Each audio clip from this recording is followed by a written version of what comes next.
The Strange Tale of Esther Cox. It might be a story about arson. Arthur Davison and W.T. Pipes Barnes were burned this morning. The horse and carriages saved, other contents lost. Esther Cox is a servant at Mr. Davison's and may know something about the origin of the fire. Or maybe it's a story about a man who became violent when Esther rejected his advances. McNeil was notoriously subject to maleficent influences. Whether rum or spirits departed, he took Esther Cox out for a drive in a buggy and threatened to kill her with a revolver. Then again, it could be a story about a haunting and a demon poltergeist who went by the very undemonic name of Bob Nickel. Esther Cox, you are mine to kill. And make out a small beam of light against the mirror.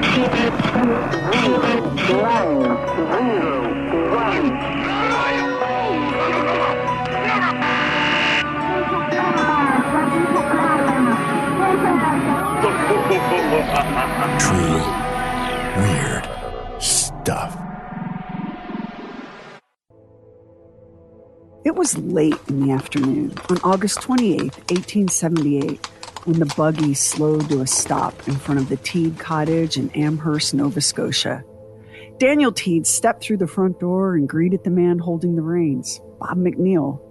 McNeil had made no secret of his interest in Teed's 18-year-old sister-in-law, Esther. He'd been, as the townspeople put it, paying much attention to Esther, so his invitation for her to accompany him on a drive through the countryside wasn't unexpected. Esther was helped into the buggy, and as Daniel watched from the porch, McNeil clucked his horse into motion. The pair rode through the village of Amherst and then down the long road leading to the Tantramar Marsh. McNeil turned the buggy toward a small grove of trees. The horse slowed, then stopped, lowering its head to graze. McNeil dropped the reins and leapt from the buggy. Drawing a large revolver from the side pocket of his cot, he pointed it at her and commanded that she get out of the buggy, or else he would kill her where she sat. She was very much frightened, of course, but refused to leave the buggy, telling him to get in and drive her home and not act like a madman. Her refusal to comply with his demand enraged him so that he aimed at her heart again, uttering terrible oaths all the while, and was about to fire when the sound of wheels was heard coming in their direction. The drowsy summer afternoon, heavy with clouds, had melted into dusk, and rain was now falling. Just a few warm, fat drops at first, and then with a sharp crack, the sky split.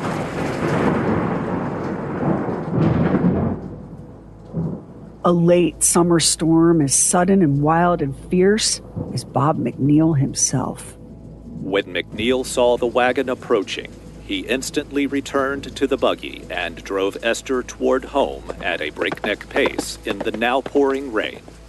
On reaching the cottage, the girl's clothing was wet through to her body, and she was in an hysterical condition from excitement. The fact is, there's nothing at all remarkable about what happened that August evening in Amherst, Nova Scotia.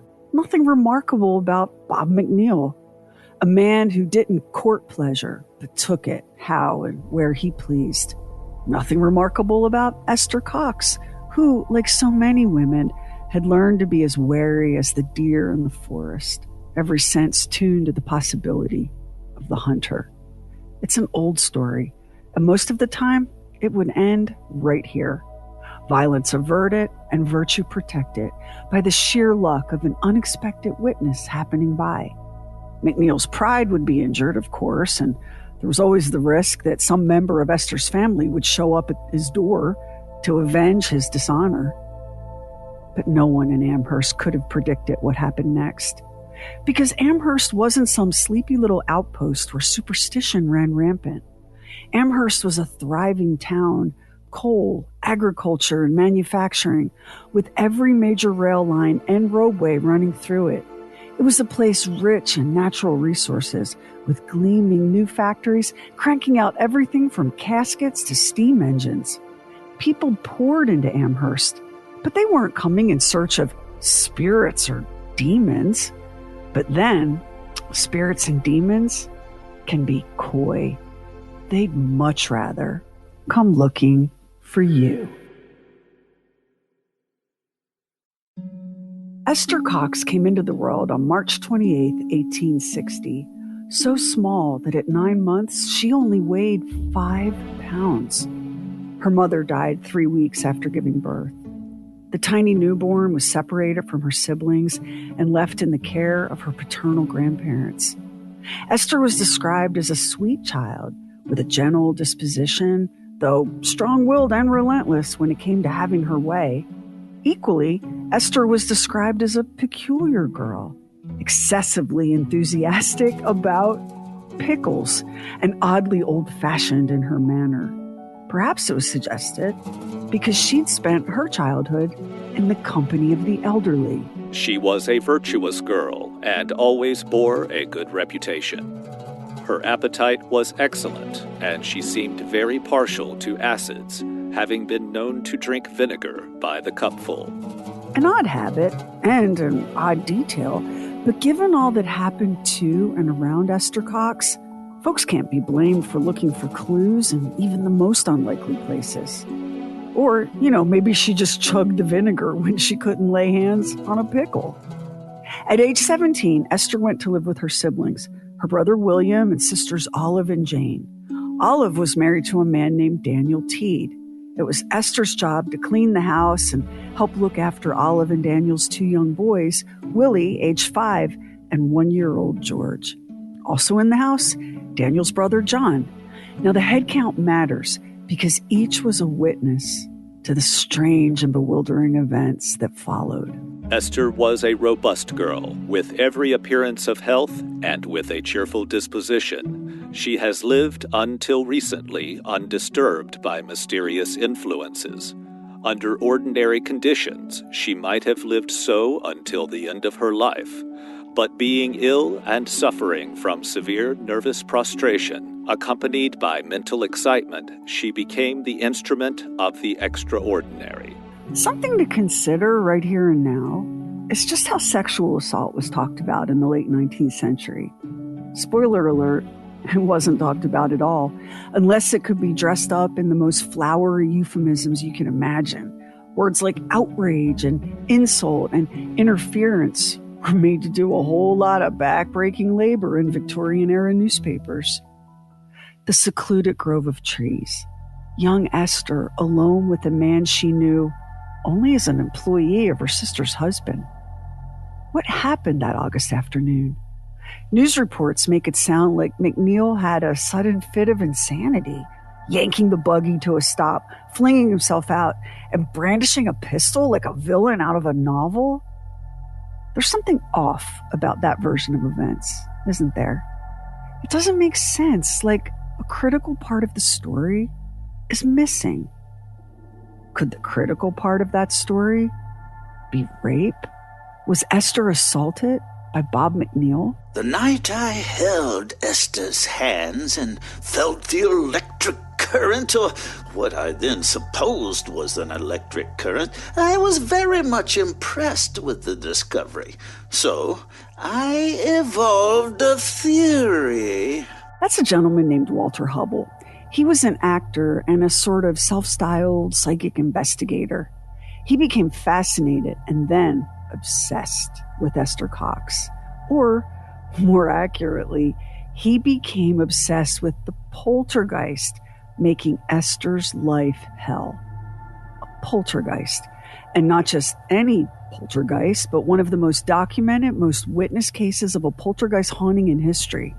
And we have Walter Hubble to thank for that. I reasoned that this power, which came from her, surrounded her form in an invisible vapor and permeated the entire house and all in it, even our brains, and made us imagine we saw and heard all the marvels that only really existed in her distorted mind. Whatever happened in that grove that August evening was only the beginning of the trouble for Esther Cox. Not even a full week later, on September 4th, Esther complained of feeling unwell and went to bed. 2 hours later, at 9 p.m., her sister Jenny crept into the room and laid down next to Esther. Suddenly, Esther woke up screaming and thrashing. It's in the mattress! Something is in the mattress!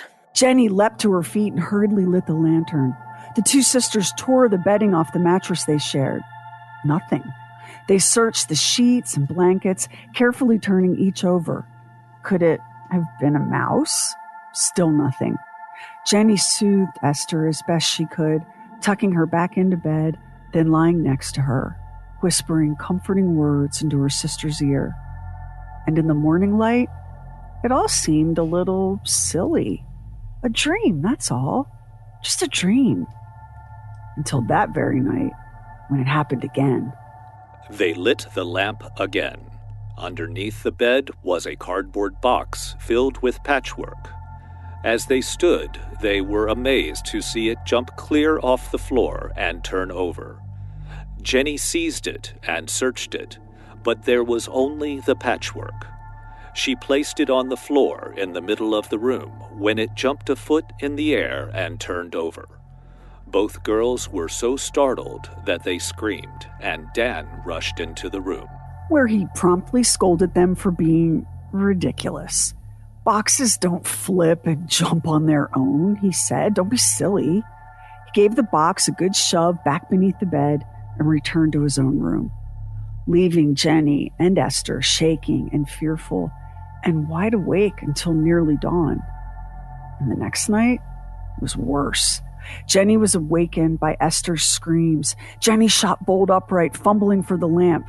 And then Jenny screamed too. Esther stood in the center of the room, with her face blood red and her eyes bulging as if they would start from their sockets, while she had clasped the back of a chair and was holding it so tightly that she left the imprint of her nails in the wood. Olive Teed rushed into the room, followed by her husband Daniel, her brother, and her brother-in-law. They all stood staring at Esther, shock on their faces. I'm swelling, I'm going to burst. The girl's flesh was feverishly hot. Her hands had swollen. Her body seemed to distend to twice its normal size, and she began to grind her teeth, when all at once there seemed a terrific peal of thunder. The men raced from the room. Olive raised the window shade. The night was clear. The sky was full of stars. But the thunder cracked. Again. And again and again. Then, as suddenly as it began, the night fell quiet. And Esther? As Olive turned away from the window, she saw Esther, curled in her bed, already asleep, and returned to her normal size. Olive felt chilled and smoothed the blanket covering her sister with trembling hands.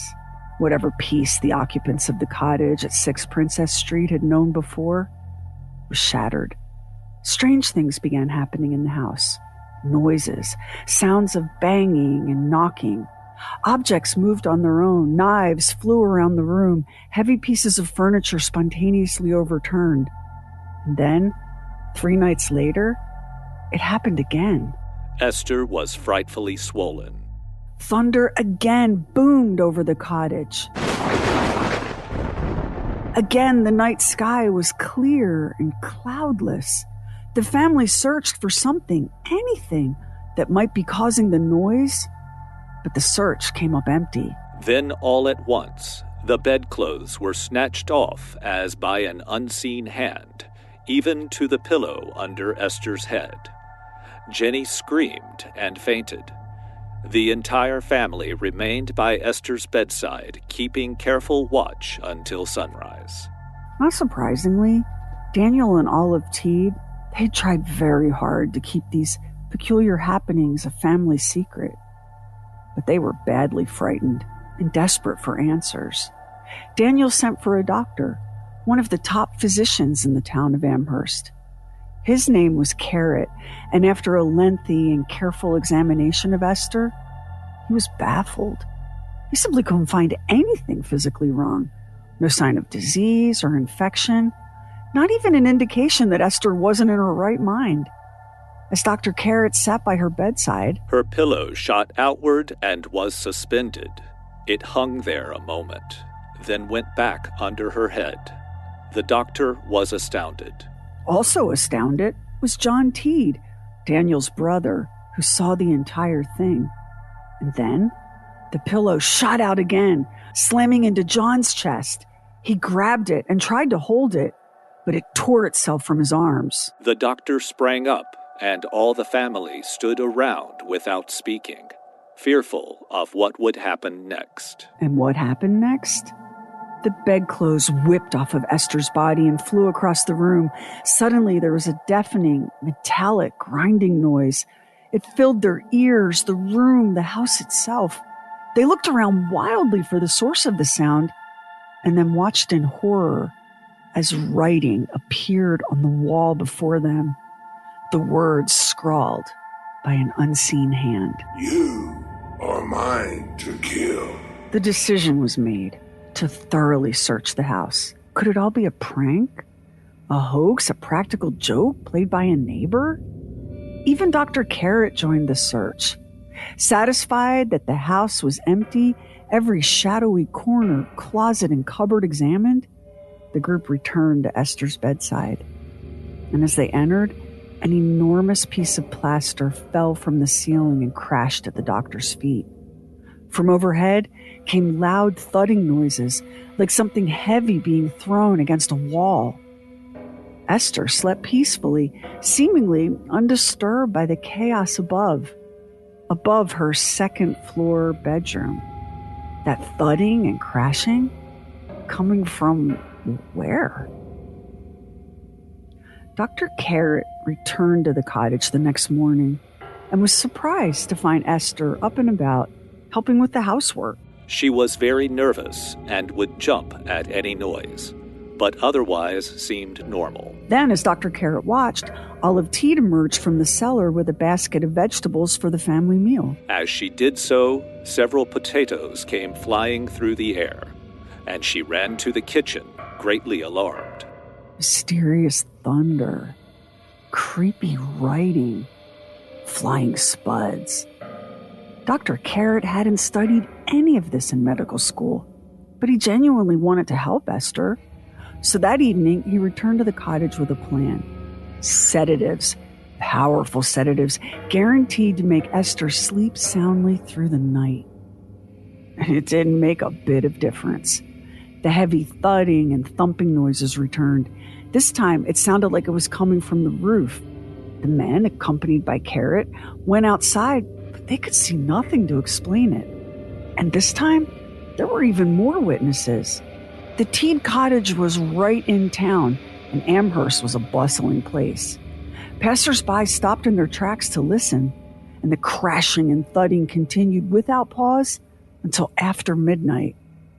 And by dawn, the word was out. The Teed cottage was haunted.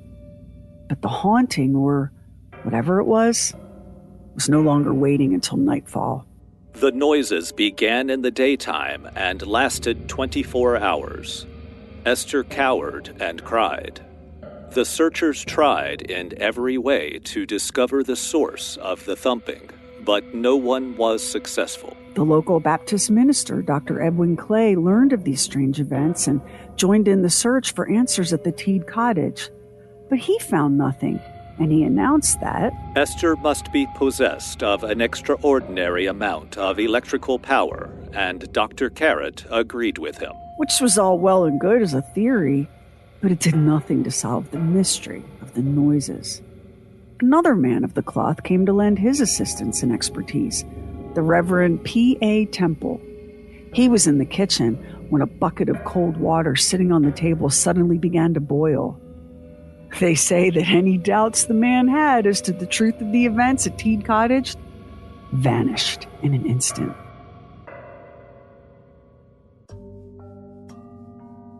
At the time all of this happened, Daniel Teed was 35 years old and worked in a shoemaking factory in Amherst. He and his wife Olive were dedicated and regular churchgoers. Daniel belonged to a temperance society. Esther's brother William worked with Daniel at the shoe factory. Daniel's brother John preferred farm work. Jenny worked outside the home as a seamstress in a nearby business, leaving every morning at 7 a.m. Life in the Teed house was described as almost monotonous. Early to bed, early to rise, the main meal served at 12 noon sharp. Most days found Olive and Esther alone in the house with the children. But now, the family was the talk of Amherst. There were too many incidents, too many witnesses to the odd happenings at the Teed cottage. Even Dr. Carrot was forced to acknowledge that no amount of science in the form of medical intervention appeared to make any difference. Walter Hubble pointed out that Carrot informed me that on one occasion he had given her 1 ounce of bromide of potassium, 1 pint of brandy, and heavy doses of morphia and laudanum on the same night, without the slightest effect on her system. He stated on this same evening that all the medicine was neutralized by ghosts. The ghosts. There it was. And said by the doctor, no less. And not just any old ghosts, but the kind that can neutralize all those medications. And then Esther fell ill. Diphtheria, which they used to call the children's plague. They'll probably need to dust that old term off and begin reusing it. Oh wait, was that out loud? So, diphtheria, it's a contagious acute bacterial infection that will kill 1 out of every 10 kids that catch it. Symptoms can be as manageable as a sore throat, or you can suffocate thanks to a horrifying membrane that can cover your larynx. That thick, leathery membrane is made up of all the dead tissue in the affected person's throat. Breathing and swallowing become difficult, and then, maybe even impossible. The airways of children are small to begin with, leaving them extra vulnerable to the worst havoc the infection can wreak. In the 1880s, a doctor from Cleveland perfected an intubation technique to help get air to the afflicted children's lungs, because prior to that, the only real treatment for diphtheria was a tracheotomy. Cut the throat open, no anesthesia, force an air tube into the bloody gash. A vaccine showed up in the 1890s, but it didn't go into widespread use until the 1920s, and that was when deaths due to diphtheria began to fall. But as many as 15,000 American children died in that decade from diphtheria, and well over 100,000 were infected. Diphtheria smacked Esther Cox down in December 1878, just a few months after the ill-fated buggy ride with Bob McNeil. She was bedridden for weeks, coughing, feverish, unable to breathe. For the first time since September 4th, the Teed cottage was quiet. Not so much as even a tiny bump in the night. When it appeared that Esther would survive the diphtheria infection, she was sent to the home of another married sister to rest and recuperate.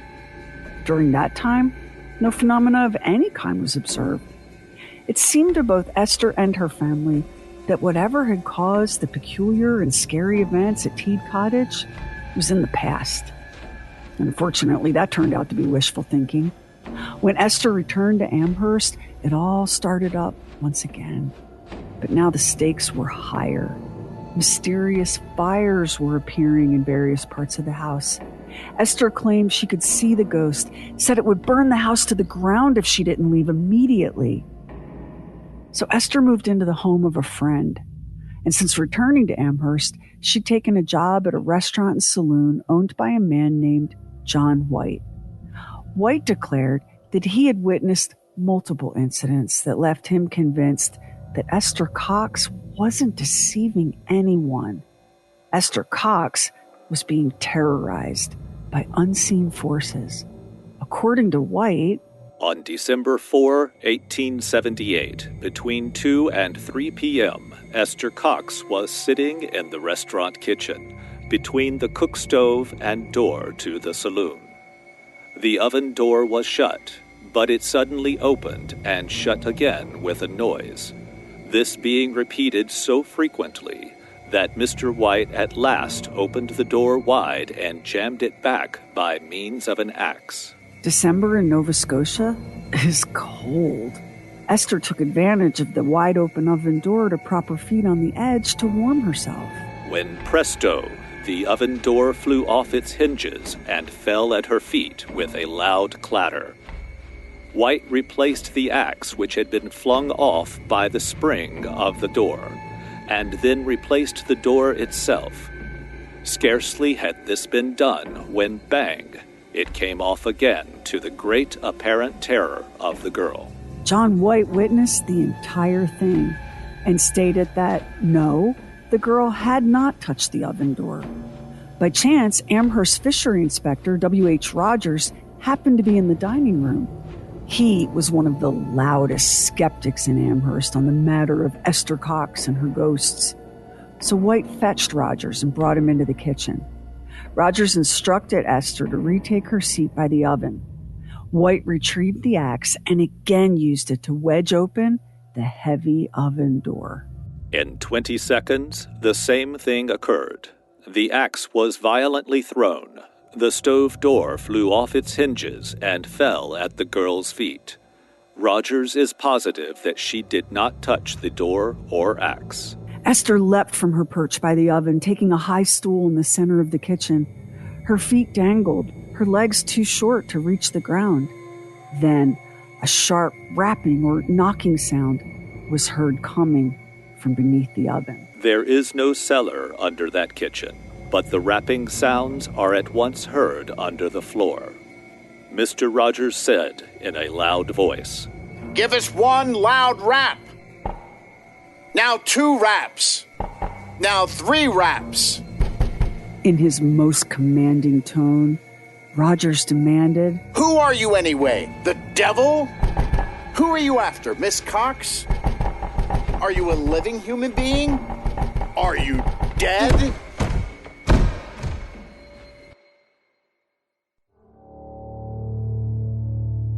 John White witnessed many other inexplicable occurrences in his place of business. There was the afternoon he saw Esther washing her hands in the kitchen water bucket, which stood on an empty wooden box.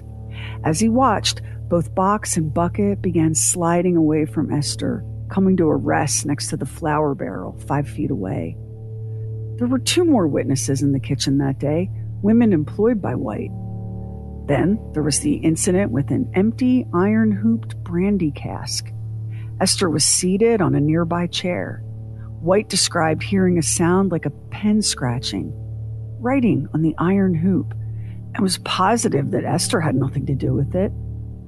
The tea chest, tucked beneath a counter in the saloon and packed with 10 to 15 pounds of tea, moved repeatedly toward Esther, who got up from her knitting over and over to shove the thing back into place. Mr. White, the chest is following me. White came into the room, listened to her explanation, and gently instructed the girl to return to her seat. Then, positioning himself so that he could see both Esther and the tea chest, he nodded at her to get up and leave the room. To his shock, as she rose to go, the chest started after her, moving until it became jammed between the counterpost and a chair. Call it fate, call it chance, call it coincidence, but the Nannery Theatre Company had just come to Amherst, Nova Scotia, bringing actor Walter Hubble with it. The whole town could talk of nothing but Esther's mysterious ghosts, and Hubble was instantly intrigued. I entered into an arrangement with Mr. John White to go into partnership with him and lecture on the Amherst mystery, provided Esther would go with us and remain seated upon the stage while I delivered my lecture. My intention being to expose the mystery and make money out of it while doing so, which I considered a grand scheme for the summer season. Well, that was honest. And now, Esther had moved again, this time several miles outside the village to a farm owned by the Van Amberg family. In her 8 weeks in the country, the ghost barely troubled her, knocking occasionally, but going no further than that. Van Amberg's uncle happened to be a world-famous lion tamer, and some wondered if there was an inborn Van Amberg family trait that gave the farmer the power to tame ghosts. Hubble poo-pooed that, preferring to believe that perhaps the cycles of the moon controlled the pesky spirit. In any case, Esther was bored and homesick. Believing that the ghost who tormented her had finally released the girl, Daniel and Olive Teed asked Esther to return to the cottage. John White gave her back her old job at the restaurant, and Hubble hit the road for the winter with the Nannery Theater Company. It was while playing in Newfoundland that I corresponded with Mr. John White in reference to commencing a tour of the provinces with Esther Cox, taking her to Boston and New York at a subsequent date as the greatest wonder of the 19th century, a simple-hearted village maiden followed by a ghost from Nova Scotia. Now, the hope that Daniel and Olive and Esther herself had clung to, that the ghost was finished with her, didn't pan out. Mr. White informed me that the terrible power still produced the wonderful works of the devil, and urged me to come to Amherst at the earliest possible day, write the lecture I was to deliver, and start on our tour before the power either killed Esther or burnt Amherst to the ground. Hubble replied that he would be in Amherst by early June and do try to keep poor Esther from being murdered. Hubble advised White to remain by her side at all times so that he could pull out any weapon she or he might be stabbed with. He also suggested having water at the ready to extinguish the devil's fires. Oh, and tell Daniel Teed to take these same precautions at the Teed cottage. When Hubble arrived in Amherst, he met Esther Cox for the first time. She coolly informed him that two of her ghosts, a female named Maggie and a demon called Bob Nickel, had given their blessing for her to accompany Hubble on his tour. That was unexpected, and Hubble was taken aback. Because the simple truth was, he didn't believe a word of the Esther Cox story. I was willing to acknowledge that there might be a power of some kind about the girl, but of course nothing supernatural, no ghosts or such delusions of the imagination. I was perfectly willing to deliver a lecture with the proper effect so as to please the large audiences her tremendous reputation could draw. But as to believing in the ghostly part of it, that was out of the question. Hubble, though, was about to become a believer. He accepted an invitation to the Teed cottage, and accompanied by John White, the group seated themselves near, but not at, the dining room table.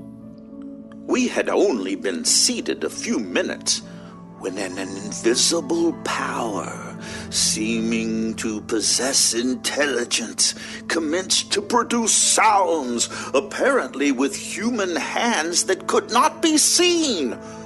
We could all hear even the scratching sounds of invisible human fingernails and the dull sounds produced by the hands as they rubbed the table and struck it with invisible clenched fists in knocking in response to questions.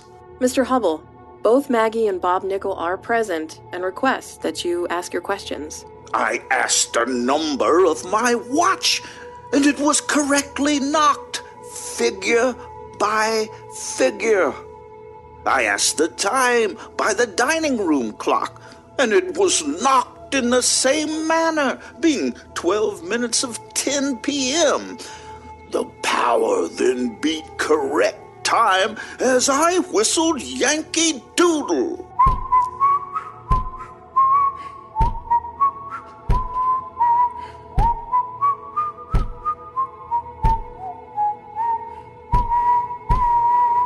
Hubble asked the date of a coin in his pocket. 1876 came the knocked response. All the knocks were upon the table and nowhere else during the evening. We did not put our hands on the table. I watched all the persons present, saw their hands and feet by the light of the coal-oiled lamp in the room, and no one present knew or could know the number of my watch, nor date on the coin in my pocket, not even myself. This was my first experience with the remarkable power known as the Great Amherst Mystery. Hubble moved into the Teed cottage as a paying boarder. Over the course of 6 weeks, he documented the strange events. Hubble watched items vanish and reappear. He was pelted with all sorts of objects, witnessed fires spontaneously erupting, observed everyday household items levitating and moving of their own volition. One interesting note, Hubble believed that it was mischief and not malevolence that motivated the ghosts. And, weirdly, they all apparently observed the Sabbath and spared the family their usual devilment on the Lord's Day. Have you all lived on the earth? Have you seen God? Are you in heaven? Are you in hell? Have you seen the devil? Hubble was adamant that having worked as an actor from his youth, he was very familiar with all the tricks of the stage, the mechanical devices, the methods and tools used by magicians. He was certain that whatever was happening to Esther Cox, it wasn't the work of human hands. So, the ghosts. There was Bob Nickel, who claimed to have once worked as a shoemaker and was thought to be a demon. Maggie Fisher, her sister Mary Fisher, Jane Nickel, and Eliza McNeil.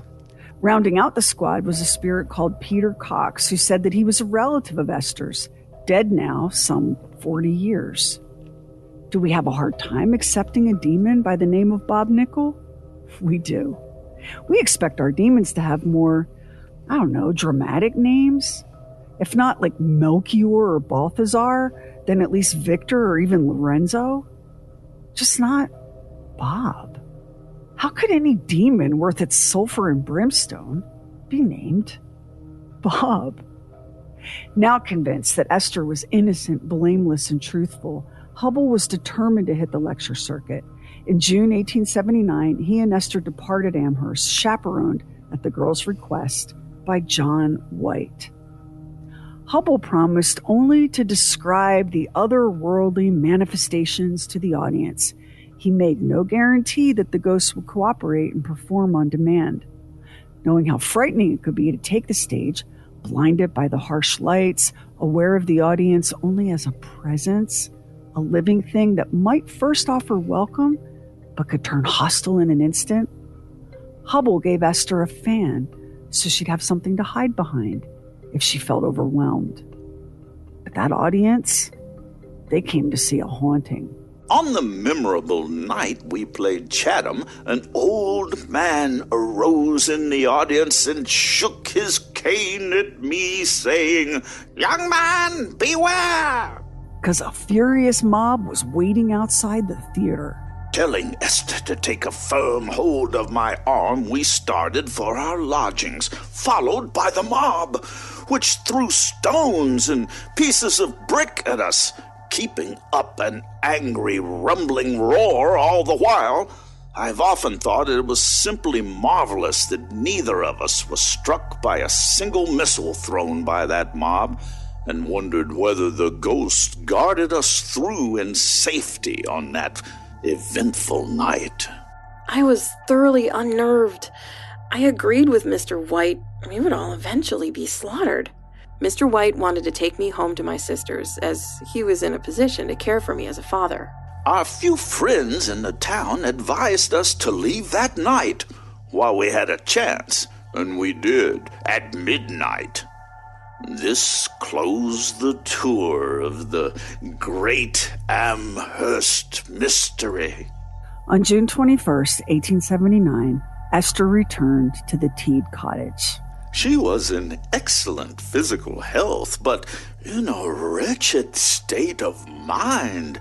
She told me afterwards that, but for my cheering influence, she would certainly have committed suicide. Maybe the ghosts were furious at having the prospect of fame and fortune snatched away. No sooner had Hubble taken a seat in an easy chair with Esther and Olive Teed for company, his umbrella shot up and flew a distance of 15 feet. Almost at the same instant, a large carving knife came whizzing through the air, passing over Esther's head. The power had burst forth. I took my satchel and removed myself to the living room, literally paralyzed with astonishment.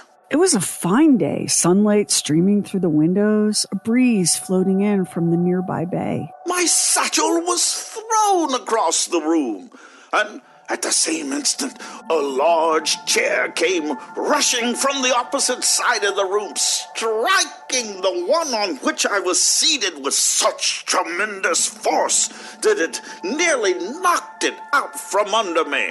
Hubble was no longer a skeptic. I assert now and forever that I never detected in Esther or her family the slightest deception of any kind. The things that Hubble described, a glass paperweight weighing a pound or more, flying through the air 12 or 15 feet, striking the arm of the sofa, narrowly missing his head. I felt that I had escaped a most unnatural death. Truly, in this haunted house, murder lurked within the atmosphere. Glass bottles flew through the air in Hubble's direction. Knitting needles soared right out of Esther's hands, flying toward Hubble's head.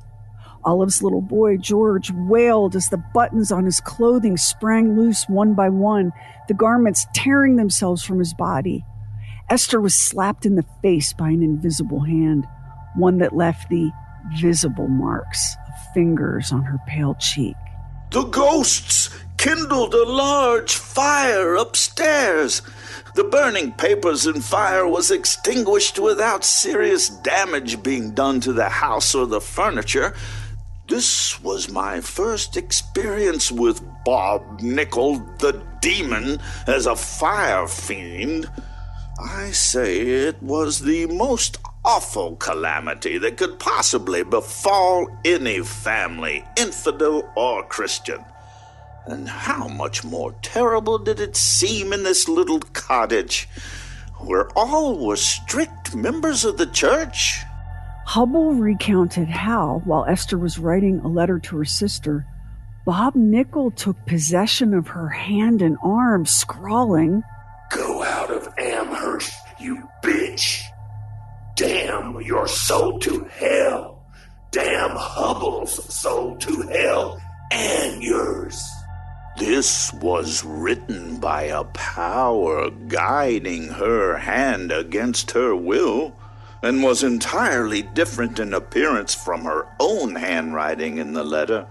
4 days later, on June 25th, knives were flying through the air.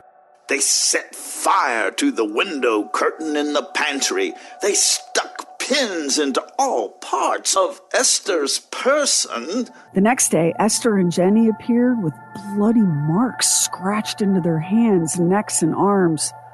Bloody, ragged crosses. I was kept busy pulling pins out of Esther. They came out of the air from all quarters and were stuck in all the exposed portions of her person, even her head and inside her ears. This was followed by a day in which the sound of a trumpet could be heard echoing throughout the cottage, the work apparently of the demon Bob Nickel. Harmless enough, but many of these manifestations were incredibly violent. One of the demons cut a triangular gash in her forehead with an old beefsteak bone from the yard. They tried twice to cut her throat with a carving knife. Maggie, the ghost, tried to stab her in the neck with a pair of shears. She was stabbed in the head with a fork. A young woman treated with such brutality, and no one able to rescue her. Bob the demon often tormented Esther at night while the girl was in bed. I shall never forget being called up at once by Daniel Teed at midnight. I dressed and went at once into Esther and Jenny's room where the family was assembled. There upon the bed lay the poor unhappy girl, fearfully swollen, and moving about the bed as if Beelzebub himself were in her. It was a fearful sight.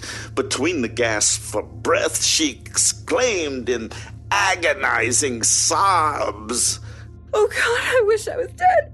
I wish I was dead." Hubble said that Esther suffered multiple such attacks of Bob the demon, and on at least 2 occasions, the incident was witnessed by as many as 9 people who weren't members of the household, including the family dentist. The entire month of July was one fire after another. Walls were broken by the impact of flying furniture. Cutlery sailed through the air, guttural, unnatural voices calling the family members by name. Finally, the Teed's landlord had had enough. He declared that if Esther did not leave the cottage immediately, he would have to evict the entire family. The very next day, Esther packed all of her belongings and left for the Van Amberg farm. She soon found work on a neighboring property, the Davison farm. Hubble paid her a visit not long after. He found her stitching away on a patchwork quilt, seemingly contented. I read my Bible every day. I have as yet seen nothing of the ghosts. Pray, Esther, that you might never again be so tormented by demons. Hubble said his goodbyes, and that was the last time he ever saw Esther Cox. For months after I left that haunted house, any sudden sound would make me start. But when I became positive that the demons had not followed me, I became myself again. Things weren't going quite so well for Esther. As Hubble was stepping on a stage in New York in the role of Hamlet's ghost, irony, Esther's ghosts were staying busy too. The ghosts had followed her to the Van Amberg farmhouse, and it was the same pattern, except this time, the fire wasn't put out in time. The Van Amberg barn burned to the ground, along with several other barns belonging to Davidson and a farmer named Pipes. Several nearby homes were barely saved. And Esther Cox was arrested and charged with arson. It was the demon Bob Nickel, the fire fiend, who'd done it. Poor girl. Esther was arrested, tried and convicted, and sentenced to 4 months in jail. The judge and jury did not believe in ghosts, and I was not there to explain. It was thanks in large part to the many witnesses who'd seen Esther's torment, who believed her, who'd signed notarized statements, who knew that ghosts were the true culprits in the fire, that Esther was released from prison after serving only 1 month. The end of her confinement seemed to also mark the end of the haunting. By 1882, Esther had moved on. She was 22 years old now, married and the mother of a son. For whatever reason, the haunting or the poltergeist activity was over. From all accounts, Esther was never again bothered by the unseen. Stories like this can be deeply unsatisfying. Our squishy little human brains crave order and closure. What in the world was really happening to Esther Cox? Walter Hubble offered a theory.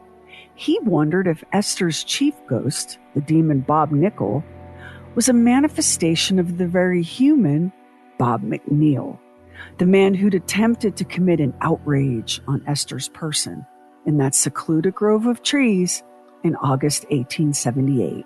I thought it highly probable that the astral body of Bob McNeil had been tormenting the girl. Those versed in psychical knowledge will know what I mean. But I concluded that such was not the case. Now, the next theory that Hubble considered was that Esther was possessed of extraordinary electrical power. This power, which came from her, surrounded her form as an invisible vapor and permeated the entire house and all in it, even our brains, and made us imagine we saw and heard all that only really existed in her distorted mind. But Hubble had to reckon with the physical evidence. The busted walls, the strange writing, the singed and seared areas where fire had erupted, the unhealed cuts and bruises that covered her arms and neck and head. These were real and tangible. So here is where Hubble ultimately landed. Bob McNeil, the brutish would-be suitor, was in the grip of a demonic obsession. The evil Bob Nickel was able to control McNeil's thoughts and actions. It was the demon Bob Nickel who craved Esther's virginal flesh. Bob Nickel who forced McNeil to serve as unwitting puppet for his own devilish desires. And Esther, having suffered such a terrible fright, such a foul violation, Esther became entirely deranged. In that moment, Bob Nickel found a new plaything and dropped McNeil in favor of Esther. The ultimate ghosting of Bob McNeil, you might say. From what I saw and heard in that haunted house, I have been led to infer that the ghosts of the dead live in a world similar to ours.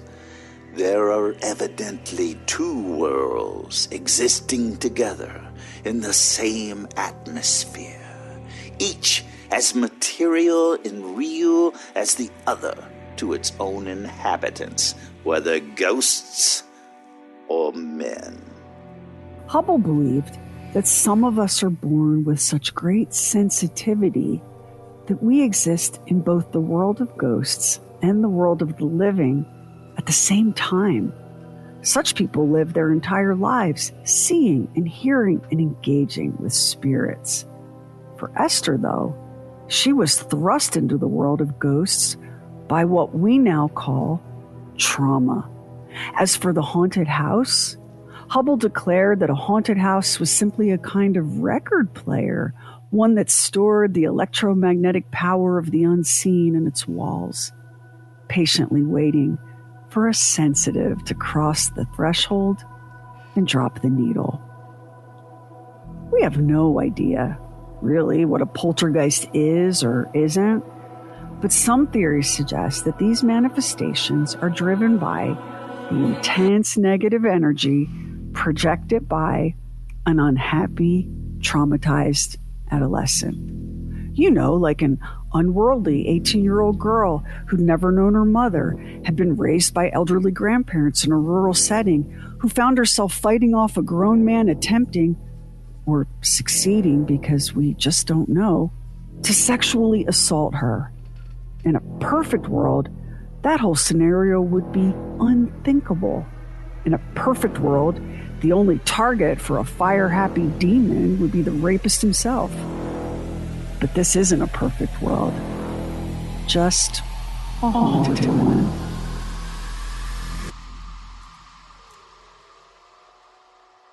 Next time on True Weird Stuff, she was 3 years old when her parents decided to strike out on a dream, an incredible adventure, take their family and start over in the brand new golden land of California. Just 3 years old.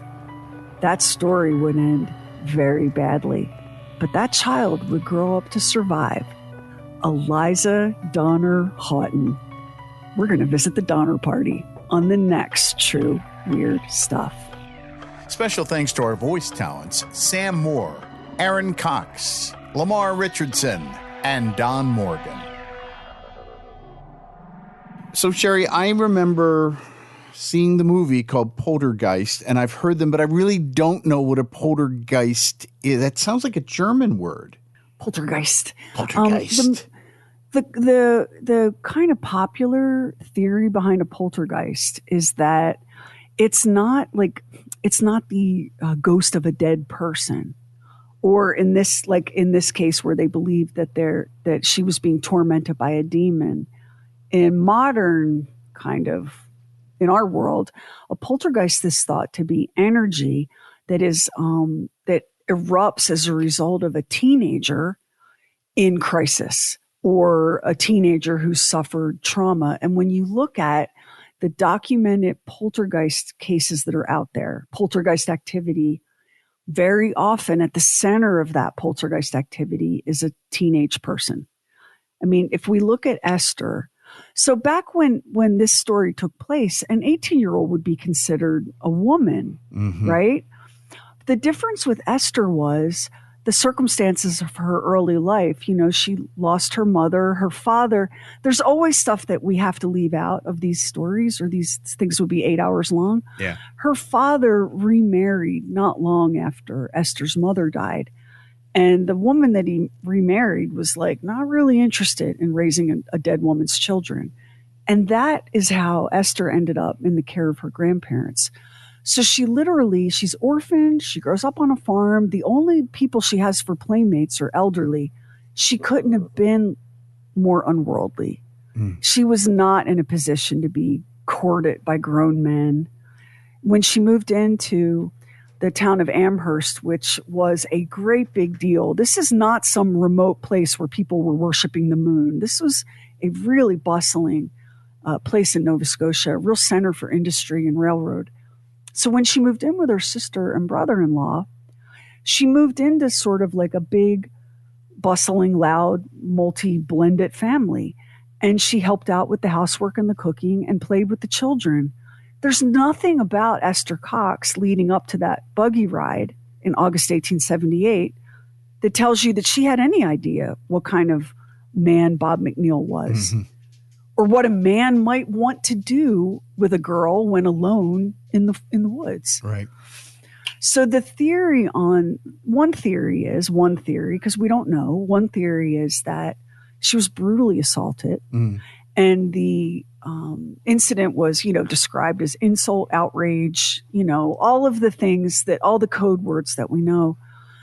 And that she, in the trauma of that event, caused this manifestation of energy that we call a poltergeist. When you think about the Poltergeist movie, it wasn't a teenager, it was little Carol Ann, the little girl that the poltergeist was fixated on.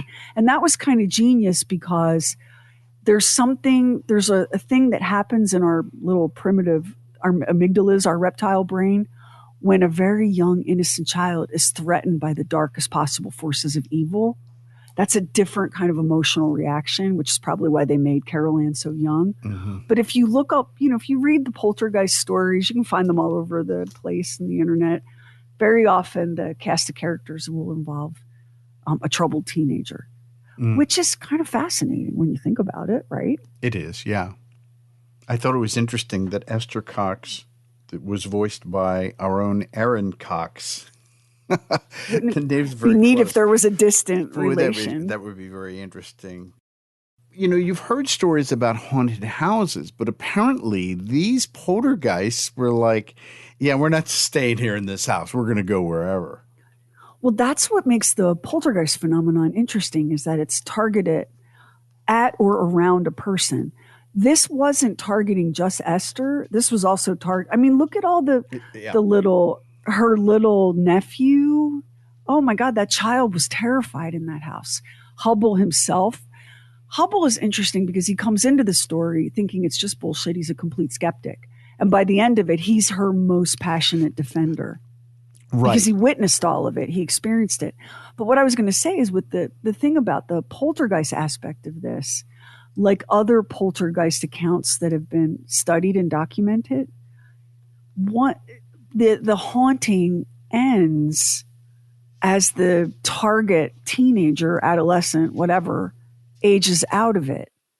So the haunting, the manifestations and the activity followed Esther for the most part from place to place. But then, Esther grew up, got married, became a parent, and that she was never troubled again, which is why this is considered a poltergeist incident and not a classic haunting or demonic possession. And one of the things that I liked about Walter Hubble, and you brought this up in the story, he was like, okay, the story's BS, but I'm a performer and I see an opportunity to make some money here and we can put this on stage and people are going to buy this BS. But it turns out, he, as you say, he ended up becoming a believer with all this. And that's like my favorite part of the story is Hubble's personal transformation and journey. Right. Yeah. Because he really did. He came in, he took one look. So if you have to picture the Nannery Theater Company, it's a traveling troupe of actors. This is not like the fanciest high flying theatrical troupe. This is like, they go from town to town putting on shows. And Walter Hubble was, Max, the type. He was acting genius, that kind of guy. He was very theatrical, and he was a good look. I mean, I found a picture of him. He was a good looking guy, yeah. So he was the part. Yeah, he performed all over the place. They came into Amherst, Nova Scotia for a series of performances. The only thing people in town could talk about was the ghosts that were terrorizing poor sweet Esther Cox, and Hubble, who as an actor had an ear for a story and as an entrepreneur had an eye for a quick buck, decided this is all fake, but I know what I'm going to do.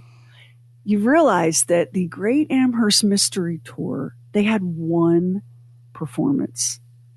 And Esther was so frightened and the crowds were so violent because what the crowds wanted, and I think, and it's in the nature of crowds and theatrical entertainment, they would have loved to see a real ghost on stage, but they just wanted a show. Yeah, Max. They don't want a documentary film. They want you're right. They want to be entertained. So even if it's not real, make an effort. Show me a ghost. So what was interesting about this too was Bob McNeil was such an awful person. If you don't believe that he was possessed, if you say, all right, he was possessed and that's what made him awful, or you believe that he was just an awful person, she did seem to have men in her life who were looking out for her well-being. Ultimately, Walter Hubble did. I mean, yeah, he might have said he wanted to make a buck on it, but I didn't get the feeling that he had any other motives. And then John White, and it's funny because you ended up, as you were telling the story, one of the things that I wrote down was what was John White's motive? And he apparently was just a good guy, the guy that owned the restaurant where she worked. He was like looking after her well-being as well. All of these people in this story were really solid citizens. I think I pointed that out at one point. Her brother-in-law, Daniel, belonged to a temperance society. Temperance as in teetotaling, as in alcohol is the demon. They were regular churchgoers. They were hardworking, good people who lived right in the center of town. They knew all their neighbors knew them. And neighbors, passersby, people in the town of Amherst heard the crashing and thumping and the thunder that was centered over the Teed cottage, which was in town with other cottages all around it. So the fact that you had that many witnesses who were not in a position to profit from it, you guys, Walter Hubble, who openly declared that he was going to make money off this, didn't profit off of it. So, unless you count the book that he wrote and the fact that he's long dead and we're sitting here talking about him as a prophet. Right. This is another one of those cases where if they did it to get rich and famous, who got rich, who got famous? That's what makes this case so distinctive, is that you have all of these witness accounts and they're outside of the family and they're prominent people in the community. Prominent people who had everything to lose by looking at your face and going, oh yeah, that girl has ghosts. She's being haunted. So you answered another question that I had. With all of this business with this thunder, was something that they only heard in the house, but apparently everybody in the community did hear it, despite the fact that there were no clouds around them. People would gather outside the cottage and stare. And it was a 2-story cottage. So I know, because I deal with this kind of thing all the time. Well, yeah, but actually, and it's a humble little house. I've looked at a picture of it. There were animals in the attic. Well, no, there weren't. There weren't. A half a dozen fully grown men searched that house, found nothing and no one. There was no one on the roof. There was no one like clinging to the side of a chimney. Either you believe these people or you don't. And maybe there's a middle ground where you say, I believe these people. I just don't believe what they say was happening. Because now you're asking, in order for you to debunk this, if the only way you can debunk this is to go, every single person in this story from Newfoundland to Nova Scotia is lying. All of them. Well, that's like saying the moon landing is fake. That means everybody that was connected with that Everyone's was lying. lying. And so, doctors, clergy, all of them. Inspectors, farmers, we're all just liars. Everyone's just lying. And I think the other thing about this was it wasn't just that things were flying around one time. It was many times, but this baffling thing that happened to her with this sickness where her body swelled and she got a fever and all of that stuff. I mean, those are things you can't fake. I mean, I don't know. You could fake with fishing line and string stuff flying across a room, I suppose, but you can't fake that level of sickness. And the swelling, like what? Like the only disease, the only physical affliction that Esther Cox experienced that we know exists in this world, on this side of the veil, is diphtheria, which, by the way, please get your DTaP boosters and vaccinate your kids. Yes. Because old cemeteries are filled with children who died of diphtheria, and they didn't die peacefully in their beds with a sweet smile on their face. They died being stabbed in the throat trying to get them to not suffocate. It's terrible. I can't say it enough. Right. It's awful. Please get your diphtheria booster. Anyway, that was the only real physical affliction that Esther had. And that diphtheria, that infection, she took weeks. She almost died. She took weeks to recover from that. But what you're describing, where her skin temperature shot up and she turned bright red and swelled to twice her size. Yeah, we don't have a name for that. No. Especially when it happened and then she was back to normal within a span of minutes. Yeah, that's creepy, isn't it? You just can't fake that. You said she was 5 pounds at 9 months? Yeah, she was tiny. I mean, there's babies that aren't even born. That would be considered small for birth, wouldn't it? Yeah. Orton, I try to take whatever the people of the past tell me. I try not to argue with them, but I'm going to argue with that.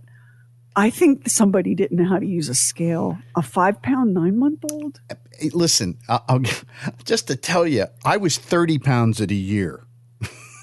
Which is really, I was big. I was a big child. Max's parents had one of his baby shoes bronzed, and if that was passed around at a party and you were doing shots, you'd be out cold. That baby shoe was enormous. It was enormous. Yeah, so I think that's one of those times where I think maybe that's not accurate. Okay. I'm not it's sure about that one. Yeah, a lot of times the information that you have, if you only have one source on it, you have to take the word on that source. So, well, you know, my policy here is in these stories, not all of them, but in some of the stories we tell, one or more of the people involved had never ever been loved a day in their life. I'm thinking of Elmer McCurdy, the hapless outlaw. oh yeah, that poor guy. In a real stiff. Like, so it's my job to love the people that have never ever been loved and to believe the people who were not believed. So I'm like, okay, I believe you people of the past, except for the part about a 9-month-old weighing 5 pounds. But the other thing about Esther was I mean, she got married and she had a son. That's correct. Mm-hmm. Did she kind of get some kind of happily ever after? I mean, after she sort of aged out of this? Well, she disappears like these people do. It's frustrating. They disappear into the slipstream of time. But Esther she didn't have a Facebook account. I mean, I know, isn't it shocking? Girl, where's your TikTok? But from everything that we know of Esther, she was a sweet girl who, that's what she wanted, the life that her sister Olive had. She wanted to fall in love and have a family. Yeah. And those things did happen for her. And if you look at other documented incidents of poltergeist activity, you kind of see that as a pattern. These kids that are the target of this poltergeist, whatever phenomenon, they grow up and they move on, and this ends. And that's because, as Walter Hubble pointed out, she didn't live in a haunted house. She herself was the source, and that's the thing about a poltergeist, Max. You're the source and the target for the phenomenon. The energy is coming from you and targeting you and your environment. And that's why one theory is that poltergeist activity can happen in the wake of trauma. And I don't know of many things that would be more traumatic for Esther than being told, my friend Bob McNeil wants to take you for a buggy ride. Well, I want you to go back. I want you to imagine that it's the year 1878 and you live with your sister and your days are spent cleaning and babysitting, and you've seen very little of the world. And a buggy ride on a summer evening, that's an adventure. Yeah. You're kind of excited about that. Yeah. And maybe you're not 100% real clear on what happens when a man and a woman are alone together. But to have a man assault you and pull a weapon on you. Yeah, because even if an assault did not occur, that is traumatic all by itself. I mean, terribly traumatic. Let's say he tried very hard and did not succeed in sexually assaulting her. He was still screaming at her and holding a gun on her. Yeah. You guys, that would be traumatic for you today, and you are a worldly person who has lived in a technological, fast-paced, media-saturated environment. Now imagine you're Esther Cox in Amherst, Nova Scotia in 1878. I mean, if something was going to happen to you that might bring about a poltergeist experience, that sounds likely, doesn't it? Yeah. Well, I mean, but this went on. Sherry, I'm sorry. I should submit these questions before I ask them. How long did this go on? Do you know off the top of your head? So the sexual assault happened in late August 1878, and it continued for the next year. She got sick with diphtheria that December of 1878. And, she was with her other sister in Newfoundland. And then she came back to Amherst and was at the Van Amberg farm. Then she was working with Mr. White at his restaurant and saloon. Then she was, and all of the manifestations happened when she went back to work for White. There were a few weird noise incidents on the Van Amberg farm. But once she was back in the town of Amherst and fully physically recovered from her sickness, it went haywire at White's establishment. And he was protective of her. He was a man who had children of his own. And he probably felt, it's sad that we live in a world that is so freaking vile and cynical that we're marveling that this man felt compassion for this orphan girl. Well, it seems like, and I'll say this again, and I forgot about the Van Amberg farm as well. It seemed like there were a lot of people that like, how can we help in this situation? Amherst was, like I said, it was a bustling place, but people were good, and this was a very good, well-regarded, they're Canadian, decent Sherry. Family. They're Canadians, of course they're good people. Of course they're good. They were worried about Esther and her spooks. Yeah.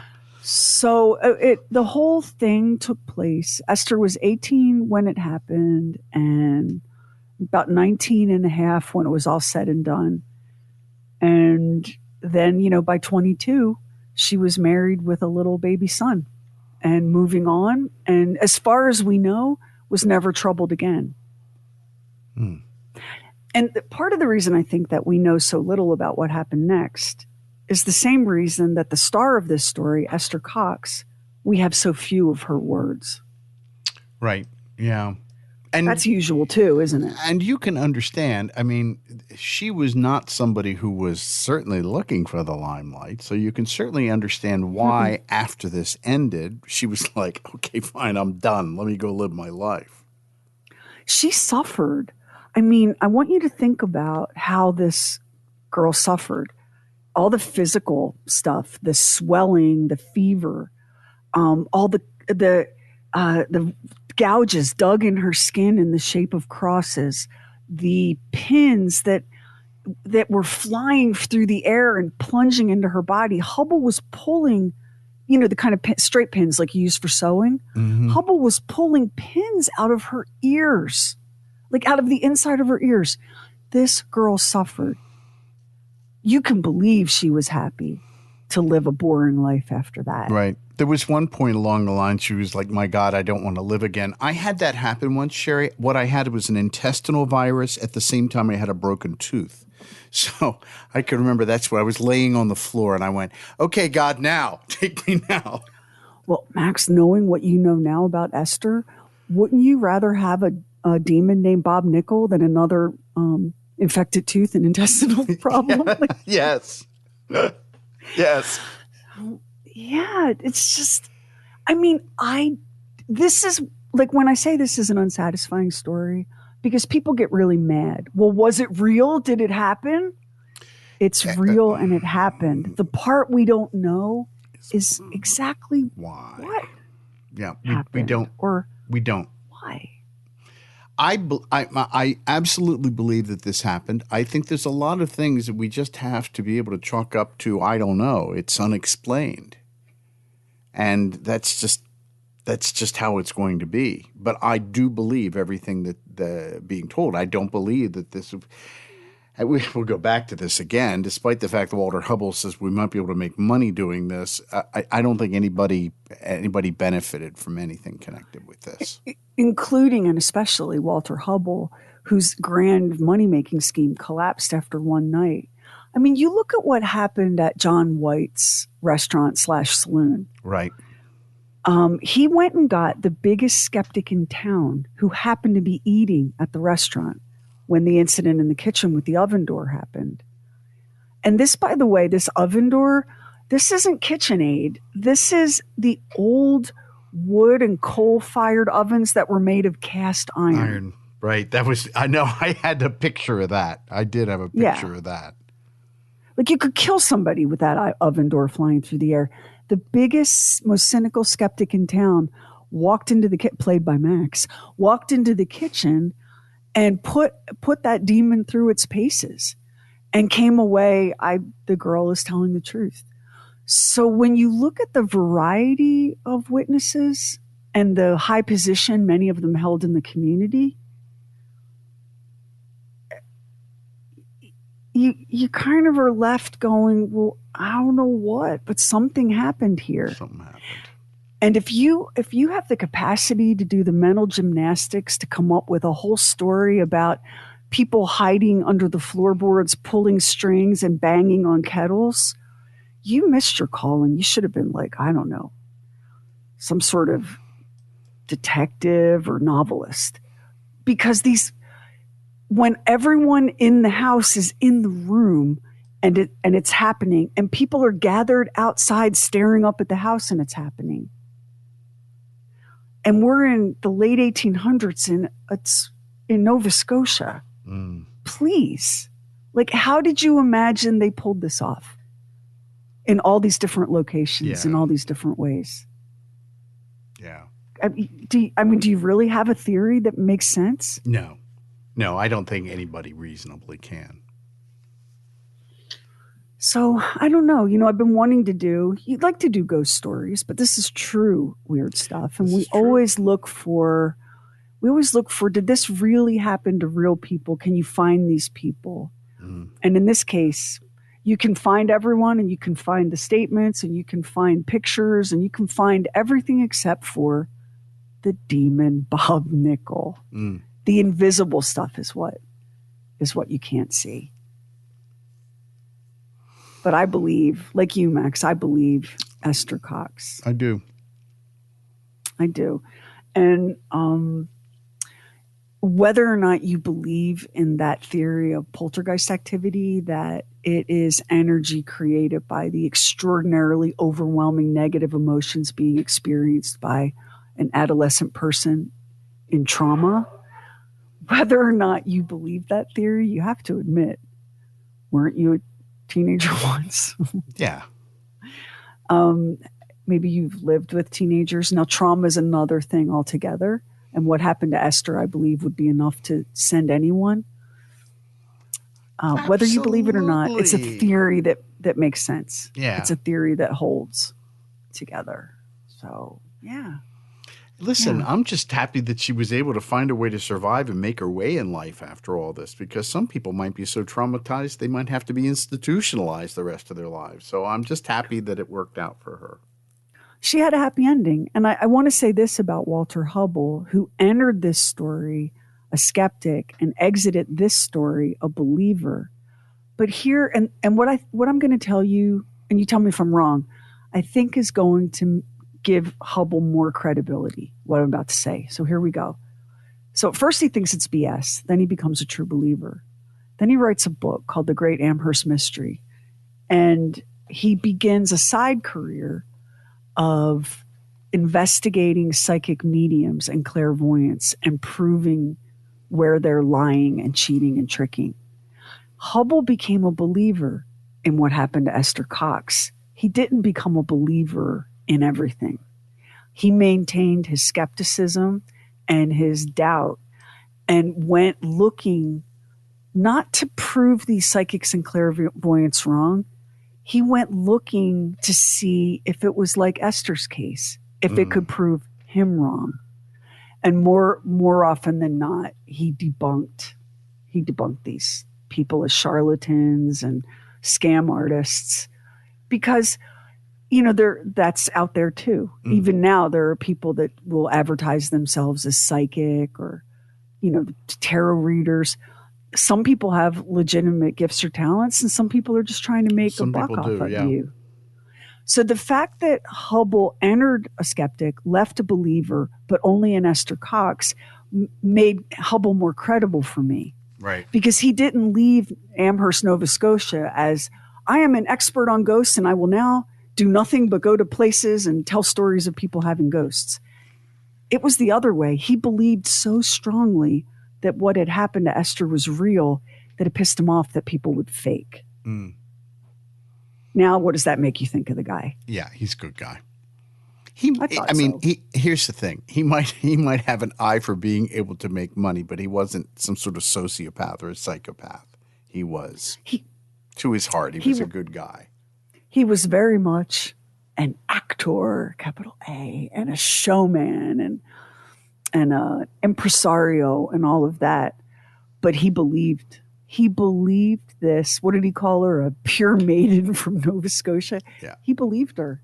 And because he had seen it and experienced it and had come pretty close to significant injury himself while in the house with Esther, he was protective of her. And did he ultimately profit from Esther's experience? He did. He did write the book, The Great Amherst Mystery. I don't think he got rich off of the book, but he became known because of this in a way that he would not, like, we wouldn't be saying his name if he had confined himself to the stage. He wasn't Max is an actor and a theatrical actor at that. And this isn't one of the greats, right? Of the no olden days. No, he probably made a living doing it. Apparently he was, if you in just listening to the thing you told in the story, he did touring companies and that, which is how you made money as an actor a lot at one time. So no, I think I'm with you. I think that he's a showman. He was a guy with an eye for a way to make money, but ultimately I think he took pity on Esther with all that was happening with her. From everything I could find, part of the reason that Esther had so much support and so many people protecting her is, you know how you meet people in this world that you just feel that way about? You're like, this is a good person. Right. Something terrible is happening to this good person. Right. She inspired that. She inspired that in people. So, yeah. Whether you believe in ghosts or poltergeists or not, maybe like Walter Hubble, maybe you leave this story believing in Esther. And as frustrating and unsatisfying it is, maybe that's all we get to do. We get to believe that this happened to this girl, even though we can't explain what happened to this girl. And if that were happening to you, wouldn't being believed be at least, if not enough, a good start? Yes. Nobody likes to be terrorized and then called a liar or a faker. Well, hell, she was convicted of arson. Oh my God! This went to part prison. of this thing went to prison for 4 months. I mean, you want to talk about a hapless situation? Good Lord! Even as they convicted her, boy, like all justice back then, it was swift and harsh. Even as they tried her and convicted her and sent her off to prison, everyone in the town was like, well, this is a damn shame. Because she inspired that kind of tenderness in people. So next week is a departure in 2 ways on True Weird Stuff. It is so rare. It is what we have for you next week is the rarest of all things. I like a lot of kids who went to school out west. A lot of my social studies classes were around Manifest Destiny and Lewis and Clark and the pioneer wagon trains and all of that, right? And because I grew up in a heavily LDS part of the world, the journey of the Mormon pioneers from Nauvoo, Illinois to Salt Lake. So if there's one thing I spent a lot of time with as a kid, it was this idea of traveling to start anew via covered wagon. And the Donner Party has always fascinated me. And most people, if you say, what do you know about the Donner Party? They will talk about cannibalism. Right. Right? But when you dig a little deeper, and I mean just a spoonful deeper, you discover that it's not a story about cannibalism. And if that's the only story we tell, we miss the real thing that happened to the Donner Reed wagon train when they left Springfield, Illinois. And fun fact, Abraham Lincoln and Mary Todd Lincoln were almost part of the Donner Party. Did you know that? Did not know that. Here's why they didn't. They seriously considered it. And all of the history in the world would be different had they gone on that expedition. Oh, wow. They had a small child. They had a baby and a toddler. And Mary Todd Lincoln was like, Abe, I don't think that I want to journey on the Oregon Trail with a baby and a toddler. I'm just not really up for that. And Abraham Lincoln was like, you're making sense. And so they didn't go. And instead, the Donner Reed Party headed west and Abraham and Mary Todd Lincoln headed east. And the rest, of course, is history. So here's what's so incredible about the story we have for you next week. The youngest member of the Donner Reed party was one of the few survivors. And most of the people in the Donner Reed party were children, and most of the survivors were children. And she was the youngest. She lived a very long and very interesting life. And before she died, she wrote it all down and gave it to the Library of Congress. Oh, wow. So next week, we're going to go across America on the Oregon Trail, and we're going to make a very fateful decision when we get to Fort Bridger. And we're going to hear the facts of what happened from someone who was there, because Eliza took the time to tell her story, and she didn't spare any of the details, not from the decisions that were made that changed the fate of everyone, their destiny, everyone on that trip, to the fact that even in the worst of it, children are children. And even as Eliza Donner and her sisters, Frances and Georgia, were huddled under a blanket, starving to death, they were entranced by the way the sun lit up the snow and the ice all around them. It is an amazing thing. And it's a woman's voice, which this part of history tends to not give us very much of. And I cannot wait for Eliza to tell us what really happened to the Donner Party. And some of it you know, and some of it you don't. And at the end of it, this won't be a story about cannibalism at all. This will be a story about the American dream and how costly that American dream can be, whether it's today or 200 years ago. We will see you on the next True Weird Stuff. And if you listen to us on Apple Podcasts, hit the plus button in the top right corner, and now it helps an independent podcast like ours to get discovered. And we really appreciate it if you subscribe, rate, and review True Weird Stuff. Hit our website, trueweirdstuff.com, for show notes and photos and videos when we have it, and bonus content. Everything True Weird is waiting for you at trueweirdstuff.com. And follow True Weird Stuff on Instagram. True Weird Stuff is a Now Media production. Our executive producer is Anthony Garcia. The show is written and hosted by me, Sherry Lynch, along with my deeply weird director, Max Sweeten. Our equally odd producer is Carrie Bowser.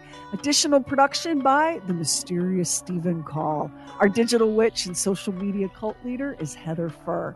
Original graphics by Kevin Nash. Original artworks by Olivia Axlin. True Weird original music composed and performed by Jack Griffin and Zane Nash. Copyright 2025 Now Media. All rights reserved, all wrongs remembered.